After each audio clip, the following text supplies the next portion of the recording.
Welcome to Part of Love, the channel that is devoted to helping you find the love you deserve. I'm Ange of Colt and Ang. This is the safe space that we created to talk about all the questions that we all have about love that nobody seems to be talking about honestly. If you're new here for whatever reason, are not already subscribed, we would love for you to consider subscribing so you never miss another Part of Love. And please feel free to comment below. Let us know your thoughts and what you want to see on the channel in the future. Okay, let's get into it, because today is going to be like a free-form, crazy, different thought process. It's going to be like a podcast video style, baby. Whoa.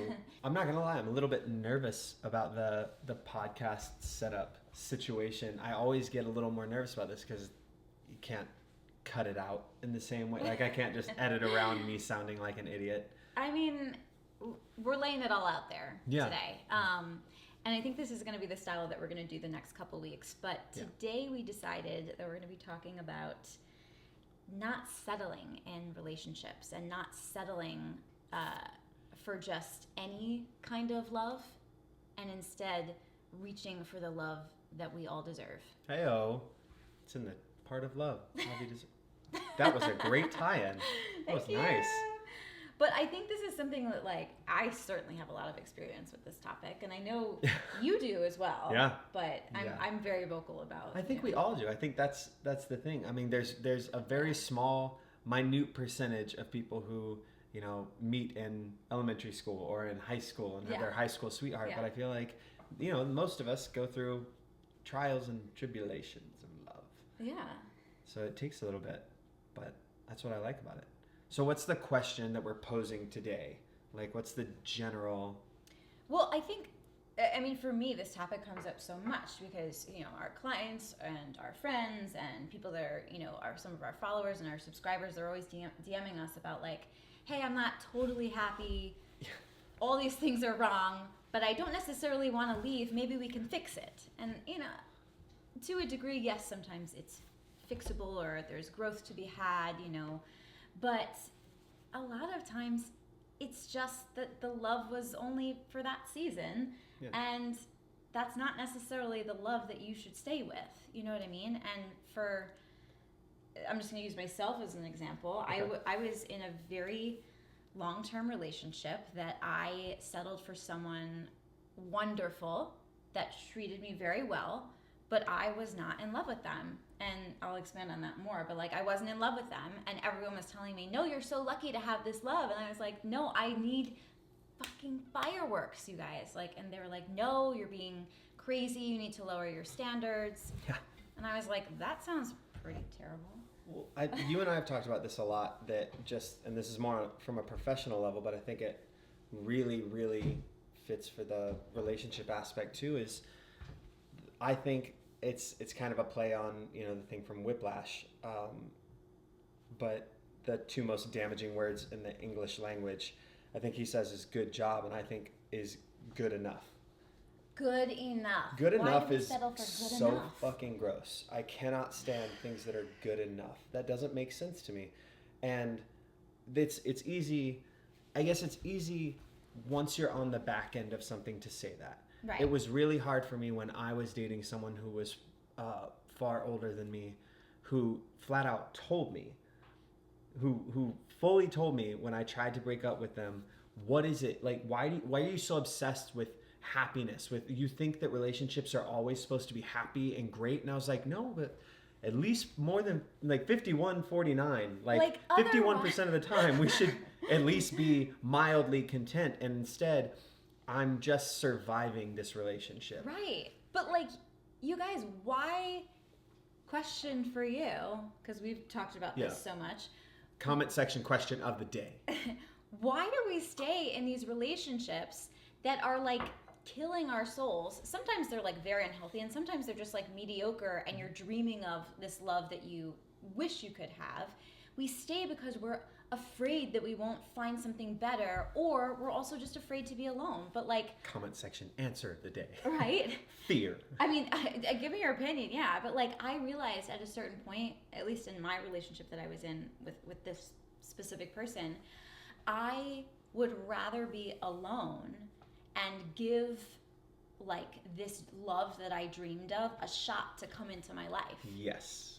Than have spent my life in this like very mediocre, nice, lovely, fine, blah relationship. But it was fine for that time because you were in a healing season. It was necessary for that person, and I am so thankful to him for. Absolutely. And I'm sure I feel like I've said this on a live, and if not, it's coming soon. But I'm so thankful. I need to scoot forward a little bit. I just saw my reflection, and my shiny ass head is leaning back here with the downlighting.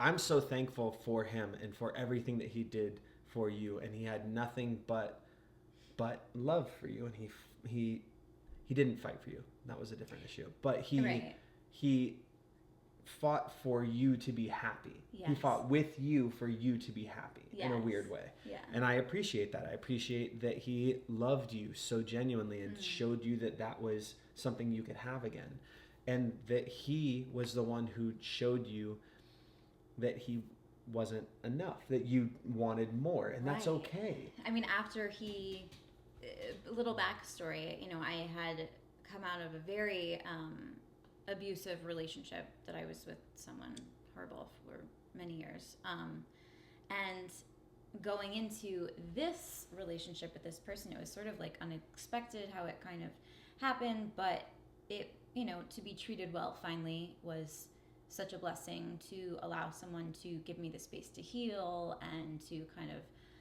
deal with all the craziness that someone coming out of trauma is going through. Like, that was a lot, and so I give him credit for that, because man, what a nice thing for him, the universe, for love, Cupid, whatever you want to say, to do. Took you from such a vitriolic relationship and placed you into Pleasantville. And I think that's why you 100%. Fought it at first. Yes, where you were like, the fuck is this? Totally. And like, I was over here being a frickin' drama queen. Yeah. And so I'm like, this is boring. And then, I started, years into that relationship, I was like, maybe about a year in, I was starting to heal, and I started to see the good, and I was like, oh, this is beautiful. This is love. This is all I need. This is good enough. And then but that's exactly what it is. And then Sneaks I started, in there. Once I was healed though, and then I started to actually grow forward again, I said, oh, I want more. Then you go through all these feelings though. Why do I want more? This should be good enough for me. What's wrong with me? Why do we all, I feel like we always do that though. I think that, is that part of the human condition, to always be looking at yourself going, well, what's wrong with me? Why can't I find love? And then you find love and you're like, well, it's not enough. What's wrong with me? Why can't I be happy with this? Why can't I just, but it's not, I don't think it's any of that, because I don't look at you in our relationship anymore and go, why do I want something else? I don't want something else, because I have what I want here. Because we both, without knowing each other, made this same decision, and it was that we were not going to stay settle and stay with good enough. Good enough was never going to be good enough. Right. And we know ourselves better. And not to say like this is not a quality I'm proud about, but like I absolutely would have cheated on somebody that I was unhappy with, or and you know I did. Yeah, right. It's same. And I'm not proud of that by any means, but as you get older, you realize this pattern and you go, oh, this is just a sign of my immaturity. Now I'm mature enough to know that I don't have to cheat on this person. I just have to get out of this relationship. Yeah. What's going on here? Like something needs to change. Right. Either I need to figure out what it is about myself and or this relationship that is causing this issue. Right. And if there's something I need to change within the relationship, then or something that I'm doing, obviously, other than cheating. That cheating is never the thing that happens, is never the reason the thing is happening. Absolutely. Like there's always an underlying issue, and I mean that was even in those relationships. The reason you were in a relationship with him was because of what you were coming from. It wasn't because you loved. And no offense to him. You grew to love him, and I know that. And I'm not trying to tell you what you feel. No, I wasn't attracted to him.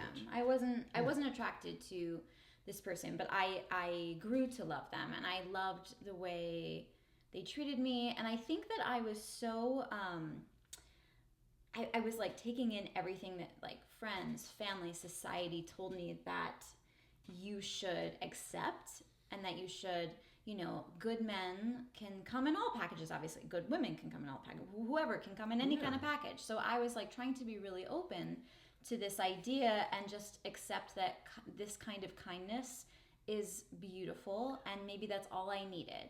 And I didn't need, you know, the person that gave me the fireworks or made me laugh my face off, or like, you know, whatever it was. Like I just said, well, this is good enough, and this is nice, and I need to lower my standards.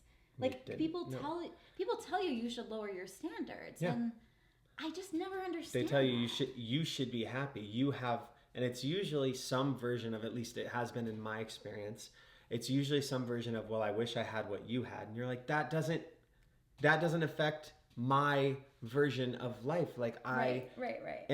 And the problem is, then we're also constantly inundated with this idea that we're not supposed to be selfish. And I've talked about this before, and I feel like either a post or a writing, I know I wrote something for New Age Gents about this.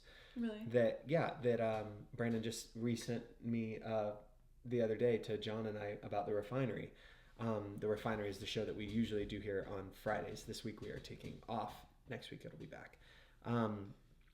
But he sent it to me, and it said, it talks about the fact that my mom used to always say, you know, the world doesn't revolve around you. And I know what she meant by that. Mm-hmm. And at the time I just thought, oh, I'm being such an asshole. Like I don't matter. Like the world's going to go on with or without me.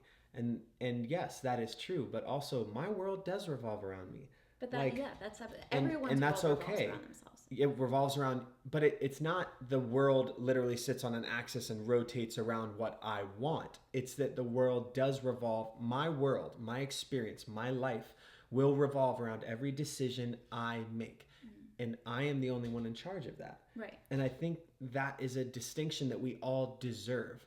I think that we all deserve to know that your life does revolve around you. Right. You don't have to make decisions based on what is nice for other people. I don't even like the word nice. Mm-mm. Being nice is a waste of time, I think. Being kind is so necessary and so vital. But being nice is doing things that are just, well, I don't want to upset you, so boom. Right. And so we sit in these relationships where we're like, well, I don't want to hurt them. Right. Really, it's, again, something else. We don't want to hurt.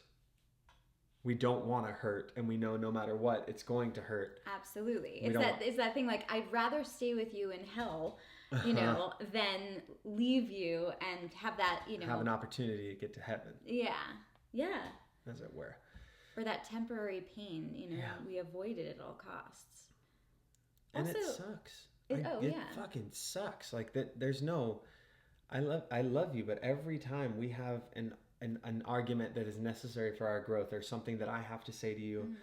that, or vice versa, and you have done that many a time where you've been like, I applaud you for how much strength it must have taken you so many times to look at me and be like, I love you, so I'm telling you, shut the fuck up. Like, what are you...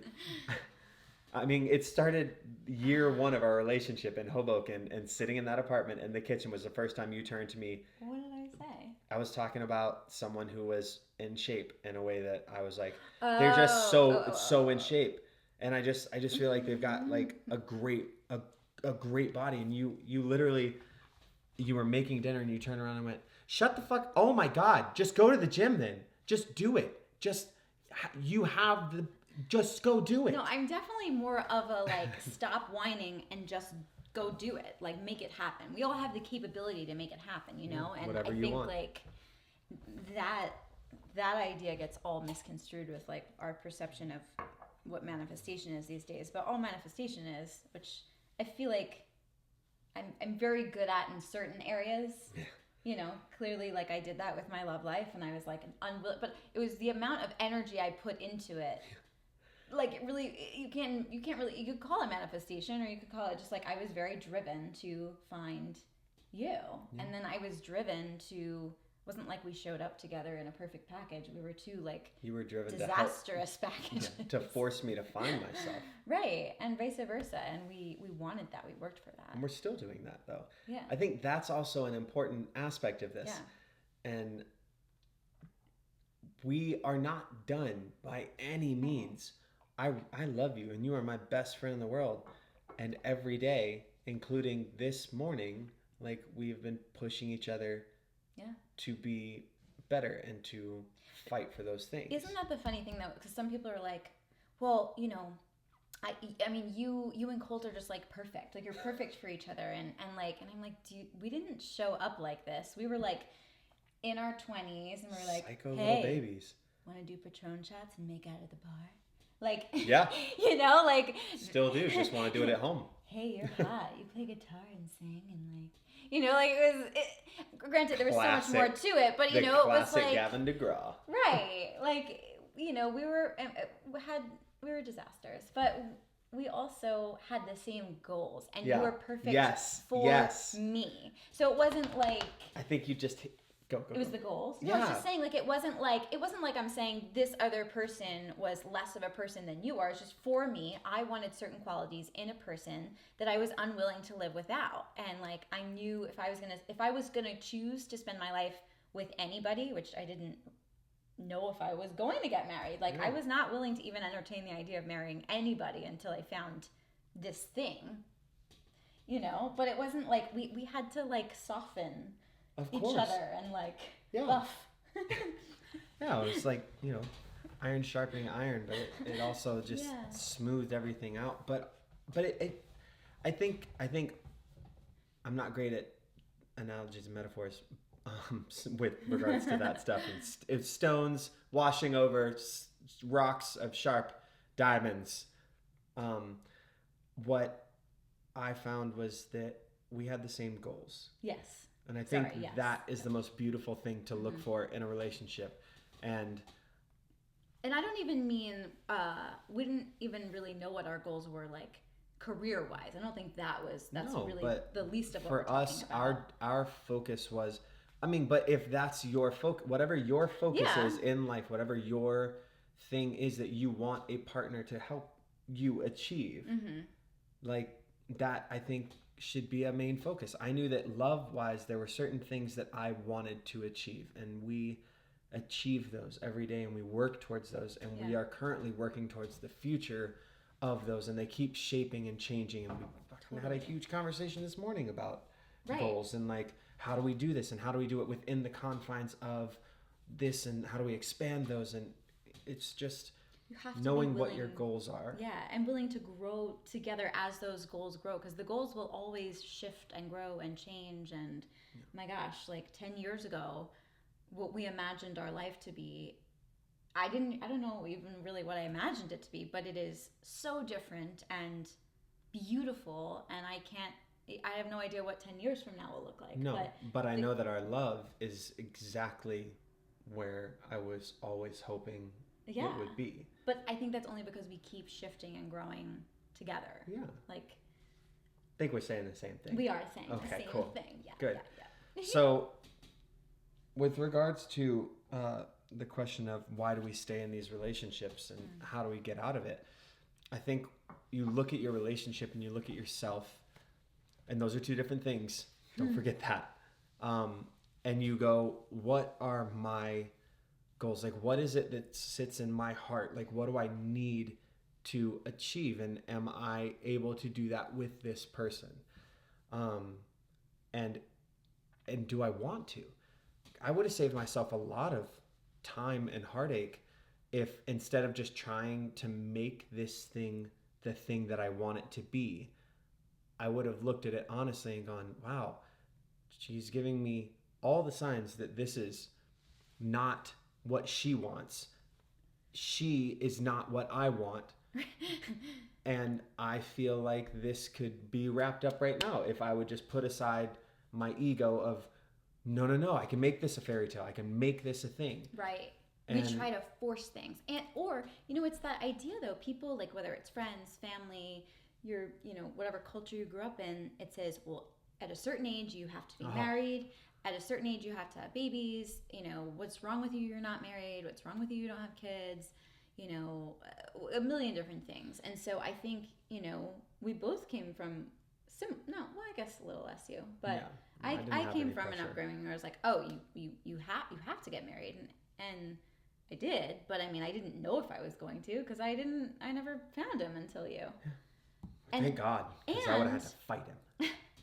The other thing, though, is like when I was leaving that very nice, mediocre relationship, it was like I had all of these friends and family, and I mean, my best friend now, like we obviously see eye to eye on it and like what it is, but back then, she was like, "Why are you leaving this perfect, nice relationship? He's very nice. He's very good for you. He's good for you. He's way better than the assholes you dated in the past. Like, I love you. Please don't do this. Don't leave this relationship." And I was like, I don't want this relationship. And, you know, we start to take on what people want for us just because they love us. It's out of love that they want us to play safe and be safe, because they fear for us to, you know, make the wrong decision. But only you know what is right for you. Yeah. Like, you can't fear being alone. No? See, no, I agree with you, but this is the hard thing and honestly, yes, of course you can fear being alone. I feared being alone. I don't think it's about the qualification. I'm not trying to say that. I'm trying to find the right words for it. Okay. What I am looking at is the situation from it's very easy, again, on the back end of us being here to say you just got to do it. You have to risk it. While, you know, career-wise, like it's also hard. Like, we have recently realized that sometimes you just have to risk it. And the fact is we can't give you a guarantee that it's going to play out or that everything's going to fall into line. And that's what our loved ones worry about. That's what I would worry about for anybody that I love, that I would worry about telling you that. But the truth is, if you want the love you deserve and you don't have it, then leave. Like, it's not enough. Because what happens in that time alone in itself, just leaving and being alone, is maybe the growth that you need to find the love you deserve. Maybe you don't actually deserve the love that you deserve ultimately right now. Maybe you need to grow into that person alone, and then you'll find it, you know. And sometimes just taking that step to separate yourself from everybody is the step towards that love. I think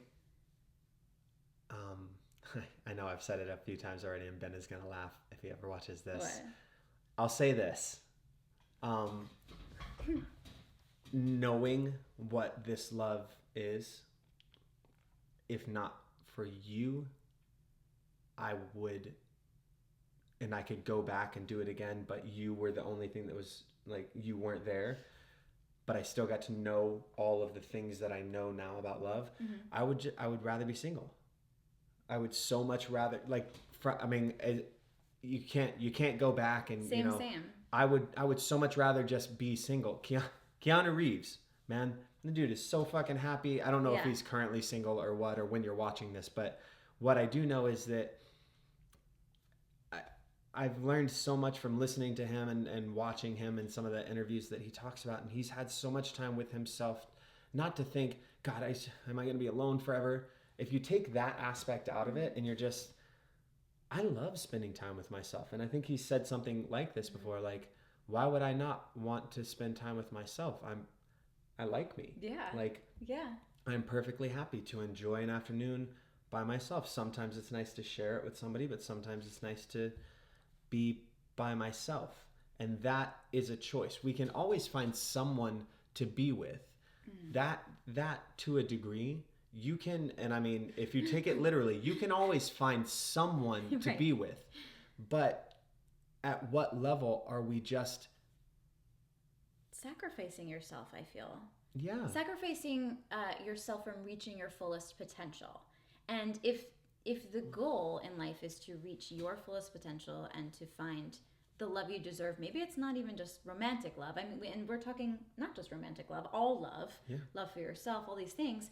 You sometimes can't reach it with like staying with certain people. You can't reach it if you're being weighed down by the old ball and chain in a bad way. Right. You are not a ball and chain. You lift me up in so many ways, and I hope to be able to do that for you in our relationship. Yeah. But how are you ever going to find what you deserve in life if you're focused on surviving this relationship or just this is just, it's enough. It's not causing you to grow. It's not challenging you. It should add to your life. Though. Yes. Like I was never as motivated as I have been at times over the last decade than I was when you would push me. And I never had that from, a partner. You push me to do things I never thought I would do. You push me to become the kind of performer, the kind of writer, the kind of all these random things. A freaking bodybuilder. Granted, that was not the path. No. But even so, learned a lot. I learned a lot. You pushed me out of my comfort zone, and that is a sign of true love, I think. Yeah. Like,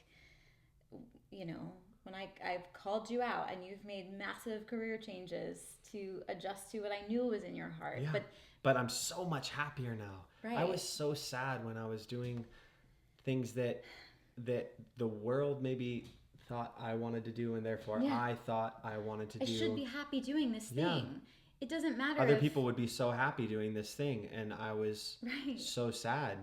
And, then I wanted to get away from that thing, and I ran headfirst into anything else, which turned out to be nothing else.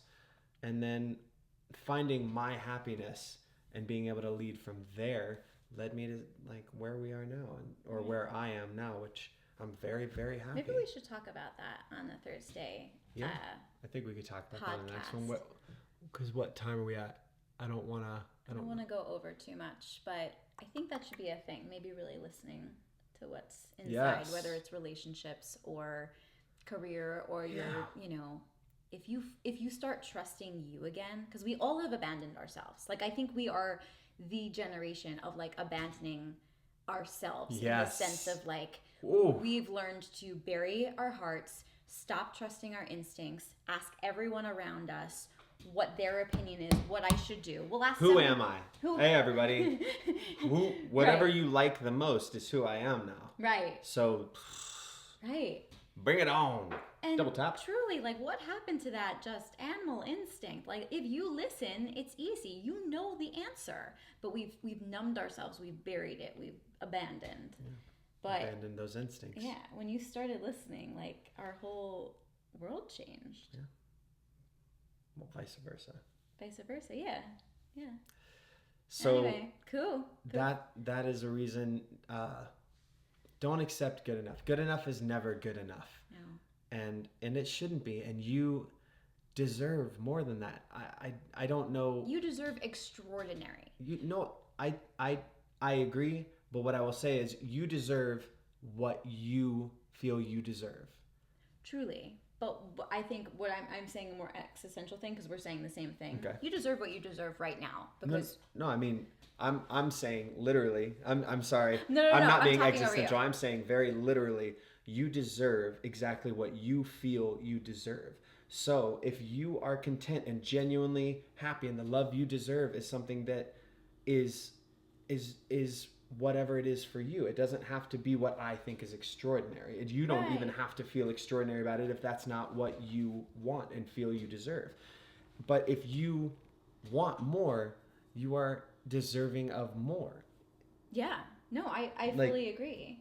But I guess what I was trying to say is sometimes what we deserve right now, we haven't fully done the work to know what we even deserve in the future. I get that. It's easier to grasp, I think, from a career standpoint of career. No, I'm just saying, like, that's how I can break that down and then take it and put it in the love category and apply it to that. But for me to understand, like, if someone just came to me and said that about love, I don't really resonate with it. But if we talk about it in the career path, like, let's say as a dancer, I may feel that I I deserve to be and this, and this, and this. But if I haven't done the work, right, then maybe I don't. Maybe that's not what I deserve right now. Maybe doing more work. No. Yeah, but I'm saying I'm just using the dance metaphor to then take that and lay that on the love side because that without the metaphor it doesn't resonate in my head. And I'm just saying there may be people out there that hear it and it doesn't resonate until you realize, oh, it's not a flaw. Because I think with regards to love, we don't think about work. We think it should be innate. And we always say, for some reason, the world treats love as like we have sex ed class. Sex, this thing that's super pretty easy to figure out. But we tell them all the ins and outs of sex in the most awkward possible way. And then with regards to actual love, the really important thing, we just go, and it's easy. It's natural. You should figure it out. You'll know it when you know You'll know it. When you know, you know. The thing is, it's really fucking hard. Love is hard to figure out. Love is intricate, and there's work to be done, and there's work to understand, and there's things to understand that you don't just. Yes, everyone innately deserves love. Everyone does. Of course. But as we grow, the world doesn't necessarily know and want to share those things right away. Like, everybody that you meet is not going to know whatever love you're deserving of. And I don't know. I'm getting off track. I don't know that I'm... It's an internal work. It's everyone has to do the work for themselves to really... to know what they deserve, to know what they want, to know, like we have to do the work ourselves. But what I think you're trying to say though is we have classes about sex ed, learning how to climb ropes in gym, baking bread. Driver's ed classes. And we can't teach these kids to freaking communicate and love each other well. And they go out into the world and they don't know anything. Like if I didn't. And neither did I. I didn't know shit about this. You kind of have an idea of what your friends are talking about, what you've witnessed in your family, blah, blah, blah. And that's not always a good example. Yeah. And it certainly isn't talked about in most households and cultures and on like a very deep level that children can understand, and on the philosophical, existential levels of, okay, this is how your actions, and I mean, talking about intention versus action, very simple concepts that will change your entire worldview that we get into a lot in other videos on the channel, but that we will go into even more. It's just... But that's why we made this platform. Yes. We made this platform because we have been through a lot, good and bad, and separate and together. Yeah, and the dating and the finding each other and finding ourselves, and this platform truly... oh my gosh, that's a good one. Is to help us just bring everything to the table. And that's why we want to hear from you guys, because if we could go back and have had like an open table to be a part of, I think, I don't want to say we would have been better off, because it definitely helped us be here and do this beautiful work. But we want to open the conversation. Yeah. So again, leave comments below. Let us know what you want us to talk about. Let me rephrase that. Leave comments below and let us know what you want to talk with us about. Mm-hmm. What can we have a conversation about? And don't go on and test us. Like, comment on something and let's have a conversation. Even especially if you disagree with something that was in this episode, let us know so that we can talk, because just because we have this opinion at the moment doesn't mean it's right. We're forever or that we've explained it properly. Yeah, and that's the goal. If you enlighten us, my gosh, we're open to the convo. So let's talk. Please comment below. If you haven't already, this would be a great time to subscribe. And you can do it right here. I'm going to put it right here in the middle. Oh. So, there's the subscribe. And then I think we have like 2 seconds left. So there's probably a video going up over my face right now. You should click on it.